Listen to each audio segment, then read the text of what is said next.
Hi. Hi, Violet Orlandi. How's it going with you in the land of YouTube and all that goodness and the world today? I mean, it's going as well as it could be, I guess. I was one of the lucky ones that didn't get hit that hard from the pandemic, I think. That's good. Where you're located right now? Right now, I'm in Brazil, São Paulo. Okay, so the scene's all good there for COVID and all that stuff right now. It's not that impacted yet. I don't know, it's terrible. I Okay. mean, it's very chaotic. It's really bad right now. But I mean, as far as my job goes, I'm one Okay. of the lucky ones that didn't get hit pretty hard. And you got a new single that's been released with a promo video, Blooming. Like this music video looks great. The sound quality is very good. Is that real flowers in that, or is it artificial? How did you manage to make this video and the song?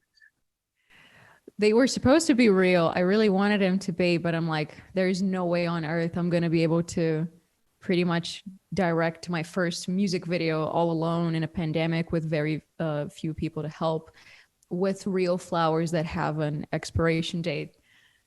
So I just spent like 3 weeks buying as much artificial flowers as I could from Amazon, and we just winged it pretty much. I'm pretty lucky because I live with my cousin, and she's a uh, like a set dresser for movies. So she helped me a lot in like building the set. And it was all friends. I called my friend because I knew he was a photographer, and I'm like, "Well, are you up to filming this music video? I know it's not what you do," but he's like, "Yeah, sure. I can do it. It's fine." And yeah, it was all in my bedroom. We took it all out. We glued the flowers to my wall, and that was that. We just hoped for the best.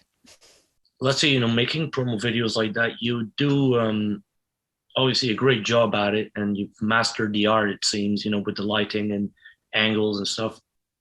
When did you discover that, now I can make actually great videos and you know, make promo videos like every Sunday.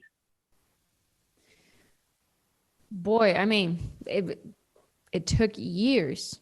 It took years of making very shitty videos, putting out unmastered, unmixed songs and covers, and slowly but surely realizing that the quality had to improve somehow. So it was like getting tips and getting inspired from people here and there. And eventually it becomes like a second nature. It's not hard at all. Like people think that I go to an actual studio to record my covers and film everything.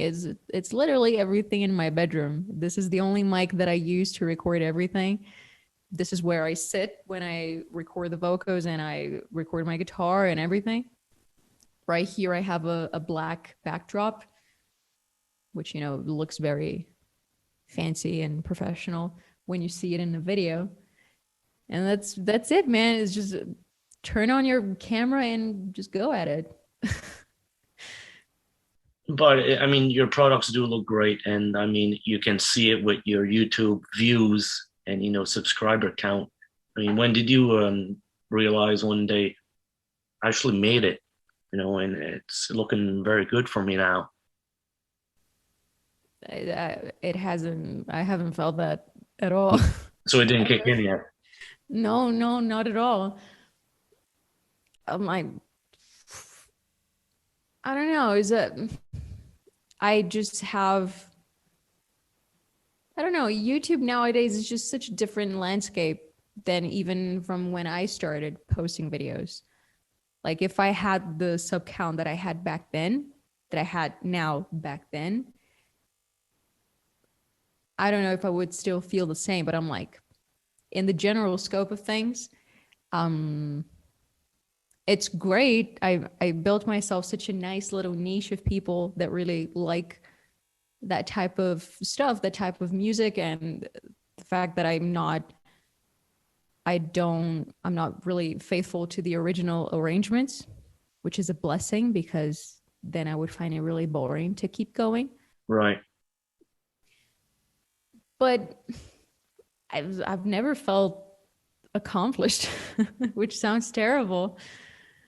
But I don't know. If I'm able to pay my bills and keep doing what I'm doing and not feel extremely bored by it, I think that's enough.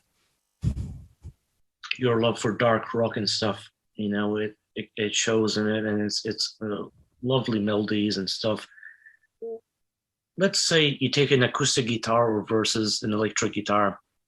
Is there going to be a time you're going to dive into electric guitars more, or is it just going to flow in the acoustic field for a little while? Well, I'm not a I'm not a guitarist by any means. I can play it, but I would much rather get a professional to do it so it sounds as good as it can.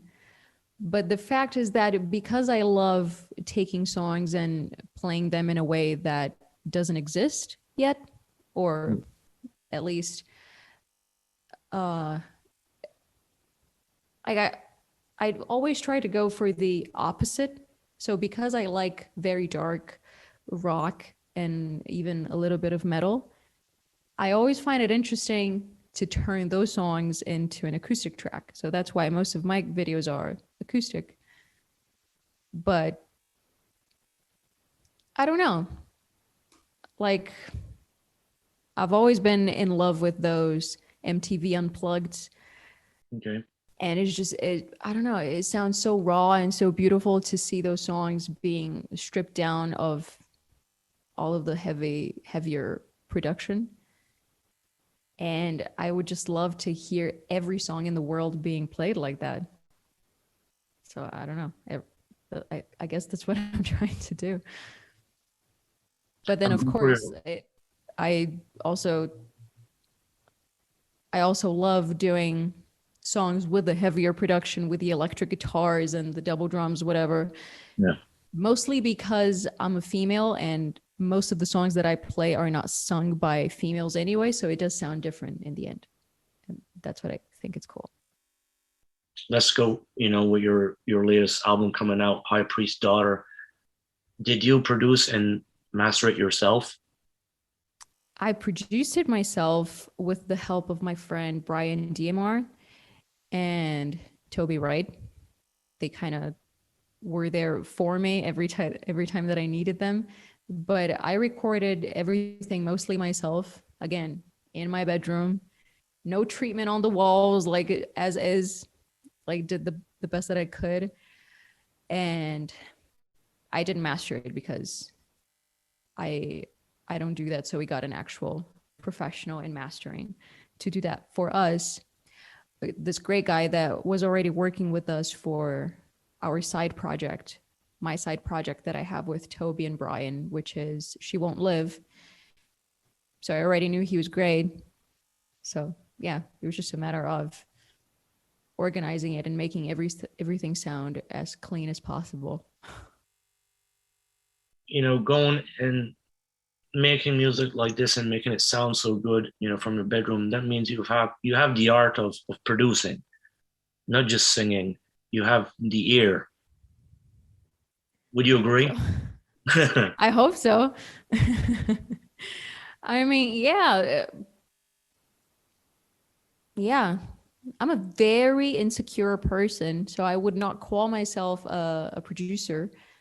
I can call myself a singer because that's what I do best. But yeah, I mean, I know my way around Logic, so I know how to produce myself.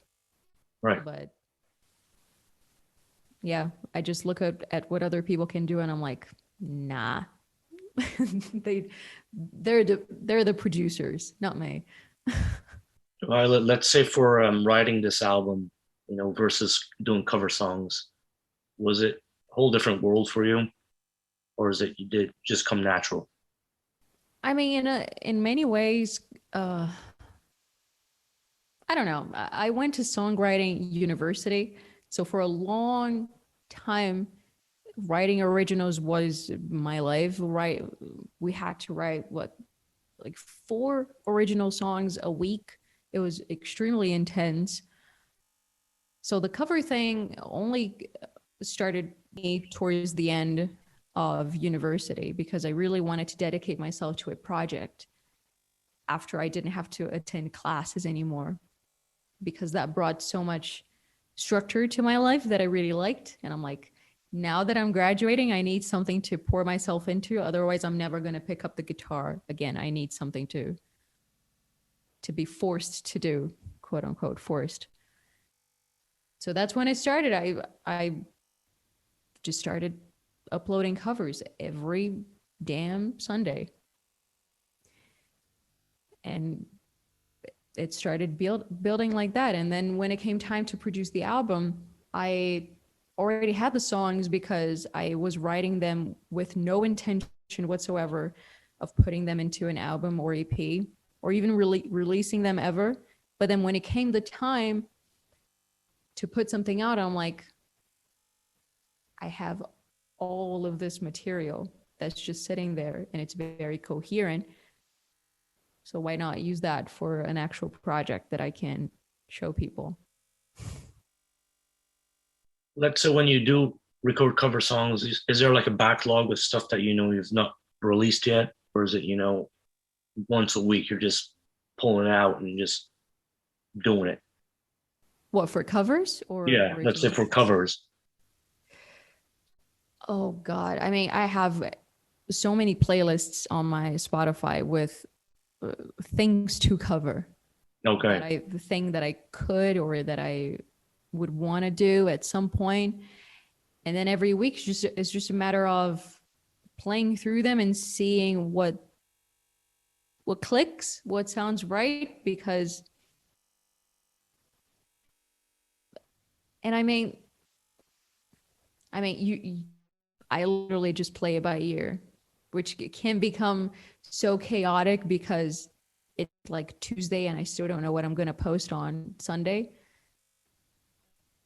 But then it's like, well, if this one doesn't quite work, I always have the following Sunday anyway.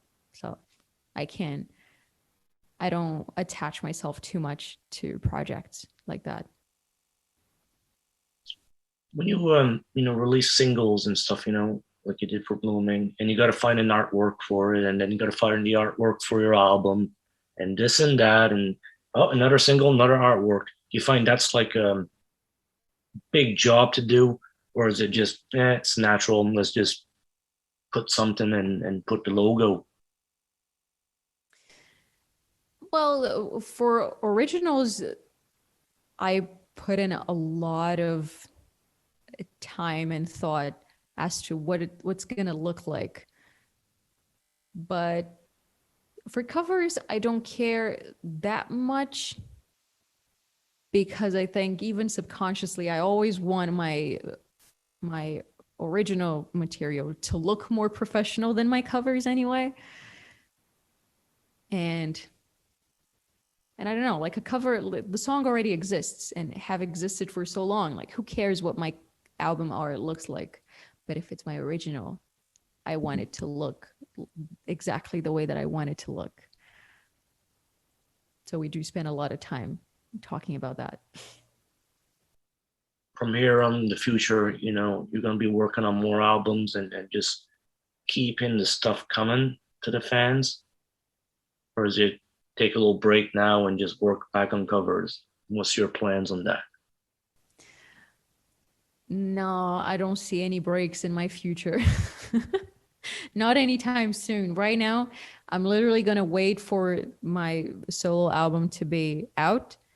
And then as soon as it's out, I'm going to go back and start releasing the original stuff through the band. That's the plan. There's always some avenue that I need to switch gears and focus myself on that. And the covers become kind of like the backdrop for that. It's just the thing that I got to do every week and I still love doing. But that's like, if I'm not releasing anything original, I'm writing because I really want to have as much stuff as I can for whenever it comes the time to put out something new.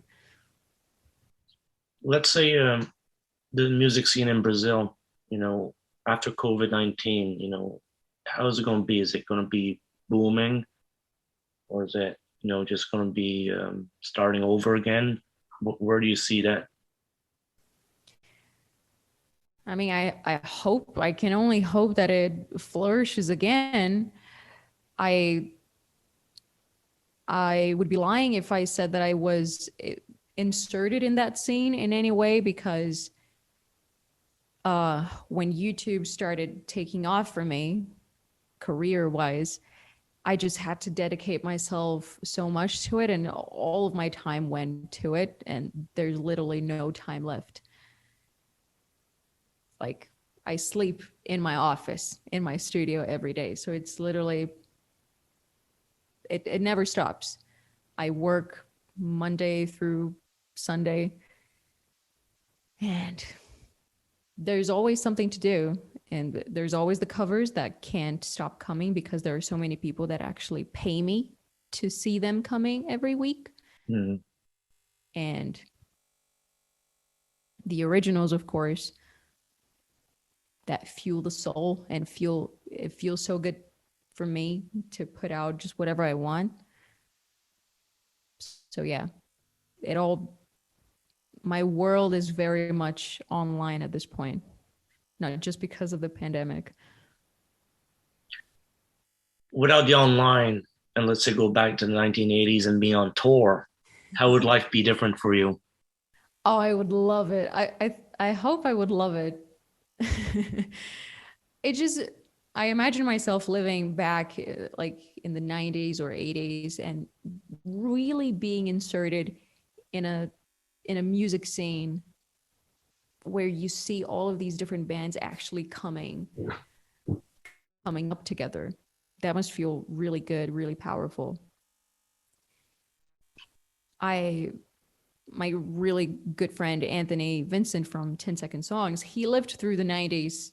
Even though I was born in the 90s, I don't remember anything of it, but he remembers it, and he felt very much inserted in that scene. And I just feel so jealous, because yeah, it's great that nowadays we can do everything. I'm my own photographer, I'm my own producer, vocal coach, everything. But where is my scene? All right.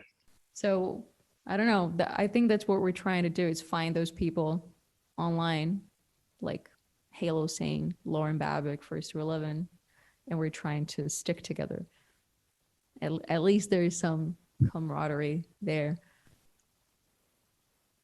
Well, that's very well answered. I mean, with all this coming out in the future, you're just gonna get bigger and bigger on YouTube. Your song's gonna get massive, I presume.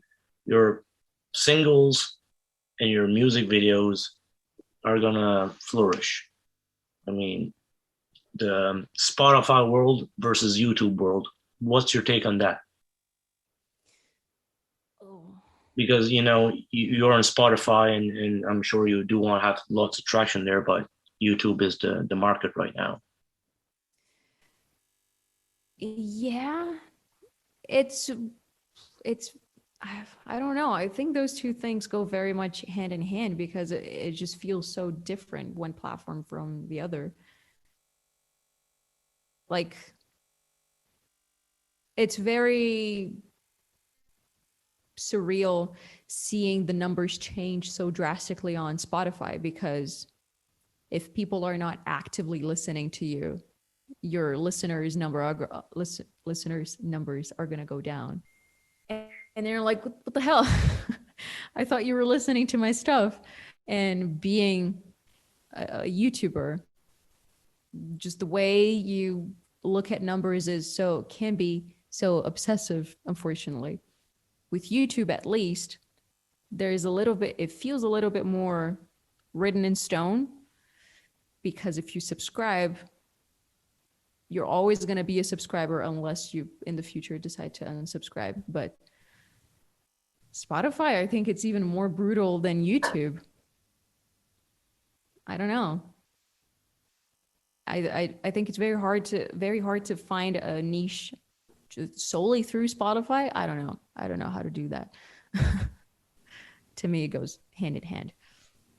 I appreciate your answer, and that's probably one of the best answers I've heard about that because it is a brutal world in Spotify, but it's like that. Who knows? Yeah. And I think it's very dystopian, the fact that you can actually pay to be inserted in playlists. Like, I don't appreciate that at all, especially knowing how little they pay artists now anyway. So now they want to make even more money just to put my songs on playlists. Come on.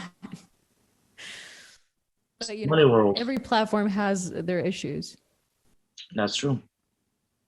Violet, wish you luck and success with everything you touch online because I think you're doing great. And just keep up the great work, submitting new videos every Sunday. That's awesome. Every Sunday. Every Sunday, even this one. Even this one. Thank you so much. All right. Well, you have a wonderful week and see you back on Sunday. You too. All right. Back on Sunday, of course. Thank you. Bye-bye. Okay.